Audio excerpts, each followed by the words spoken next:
লজ্জাই নারীর ভূষণ, এই কথাটার মূল্য মনে হয় দিন দিন শেষ হয়ে যাচ্ছে। এখন মেয়েরা লজ্জা টজ্জা পায় না। যে যত শরীর দেখাতে পারবে সে তত আধুনিক।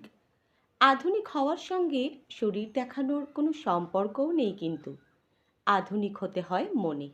শরীরে আধুনিক ড্রেস, কিন্তু মনে বস্তা পচা ধারণা, এরকম অজস্র আছে। আগেকার দিনে ঠাকুমা দিদিমারা গায়ে ব্লাউজ পরতো না।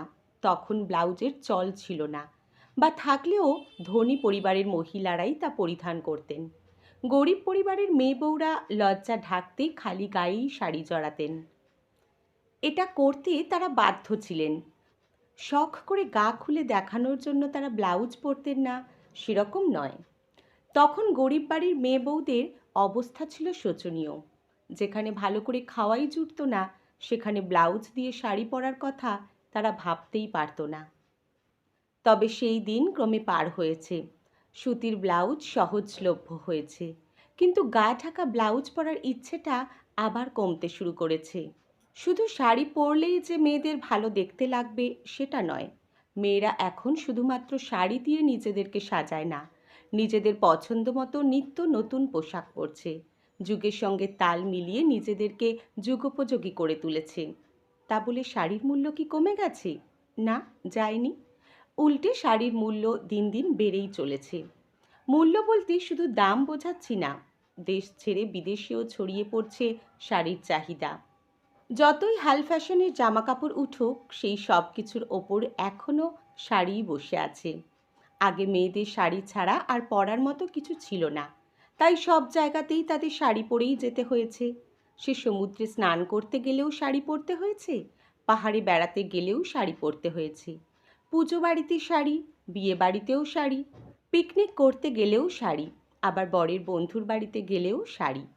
তখন মেয়েদের যাবার জায়গাও তো এত ছিল না। এখন মেয়েদের রোজই দৌড়তে হয়।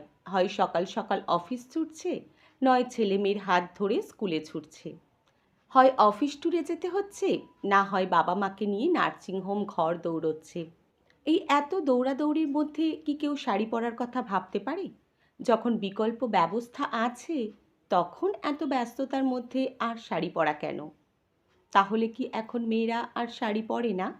কে বলেছে পরে না? মেয়েরা এখনও শাড়ি পরতে ভালোবাসে। এখনও মেয়েরা সুযোগ খোঁজে সুন্দর করে শাড়ি পরার, নিজেকে সাজিয়ে তোলবার জন্য একটু অবসর খোঁজে। এখনও চায় আত্মীয়ের বাড়িতে নিমন্ত্রণ এলে শাড়ি পরেই উপস্থিত হতে। এখনও কিছু কিছু জায়গায় শাড়ি না পরে গেলে নিজেরই মনে হয় হয়তো খারাপ দেখাবে। যতই হোক, আমরা আমাদের শিকড় তো উপড়ে ফেলতে পারি না। জায়গা বুঝে আমরা আমাদের পোশাক নির্বাচন করি, পোশাক পরি। এখনও শাড়িটাকে একটা ভদ্র পোশাক বলেই জানি, এবং সেটাকে ভদ্রভাবেই পরি। স্টাইল, ফ্যাশন এসব যদি করতেই হয়, সেজন্য তো অনেক রকম পোশাক আছে। শরীর দেখানো আর ফ্যাশন, এই দুটোর মধ্যে অনেক তফাৎ আছে। আর আমার মনে হয় না একদিকের বুক বের করে আঁচল ফেললে কোনো ফ্যাশন হয়। যেটা হয় সেটা অসভ্যতামি। শাড়ি পরলে শাড়িটার যথার্থ মর্যাদা দিয়ে পরুন। শাড়ি পরার মধ্যে যে আভিজাত্য আছে সেটা বজায় রাখুন। ফিনফিনে শাড়ির ভিতর দিয়ে স্তনবৃন্ত ফুটে উঠছে, আর আপনি সোশ্যাল মিডিয়ায় সেই ছবি দিচ্ছেন। আর কেউ যদি আপনাকে সেক্সি বলে, আপনার তাহলে খারাপ লেগে যাচ্ছে। সে বললে কি হয়? পাবলিক প্লেসে যদি বুকের ভাঁজ বের করে হাঁটেন, দু একটা কথা তো ভেসে আসবেই।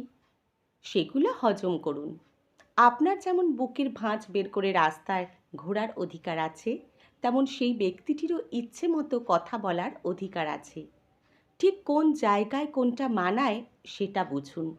আপনি তারকা নন, তারকাদের যেটা মানায় সেটা আপনাকে নাও মানাতে পারে। আর তারকা মানেই যে তিনি খুব সম্মানীয় ব্যক্তি, সেটাও তো নয়। মমতা শঙ্করের বক্তব্যের সঙ্গে আমি সহমত। যারা পেশার প্রয়োজনে নিজেদের শরীর দেখায়, তাদের মেনে নেওয়া যায়। কিন্তু শুধু শুধুই আমার ইচ্ছে তাই আমি একদিকের বুক খুলে শাড়ির আঁচল ফেলে রাখবো, আমার অধিকার আছে তাই আমি এভাবেই হাতিবাগান থেকে হাওড়া স্টেশন সর্বত্র ঘুরে বেড়াবো, আমার নিজস্ব ফেসবুক প্রোফাইল তাই আমি আমার বুকের ভাঁজের ছবি, আমার অশালীন ভিডিও এগুলো দেব, এগুলোকে ঠিক মেনে নেওয়া যায় না। এতে সমাজ এগোয় না, বরং খানিক পিছিয়ে যায়। কলমে শুভ্রা পালকুণ্ডু, পাঠে জয়তী। ধন্যবাদ।